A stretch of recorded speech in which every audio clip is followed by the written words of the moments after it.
IPL 2026 mini auction 2026 అని చెప్పుకోవచ్చు. Abu Dhabi వేదికగా ప్రస్తుతానికి ఐపీఎల్ మినీ ఆక్షన్ జరగబోతుంది. వేలంలో కొత్తగా 19 మంది ప్లేయర్స్కి అవకాశం ఇవ్వబోతున్నారు. అలాగే మొత్తం మీద 369 మంది ప్లేయర్స్ ఈ ఆక్షన్లో ఉండబోతున్నారు.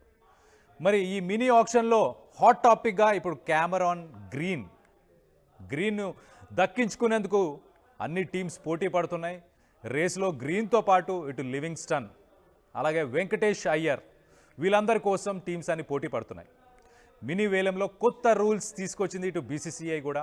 బీసీసీఐ ఒక టై బ్రేకర్ నియమాన్ని తీసుకొచ్చింది.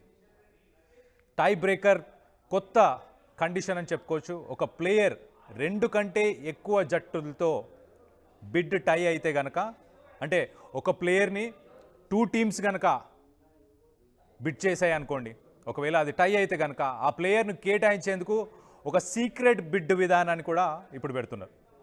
కోల్కతా నైట్ రైడర్స్ దగ్గర అత్యధిక మనీ వాల్యూ, పర్స్ వాల్యూ అని చెప్పొచ్చు, లేకపోతే బ్యాంక్ బ్యాలెన్స్ అని చెప్పొచ్చు. ప్రస్తుతానికైతే కోల్కతా నైట్ రైడర్స్ ఇటు 64.3 కోట్లతోని వేలంలో దిగనుంది.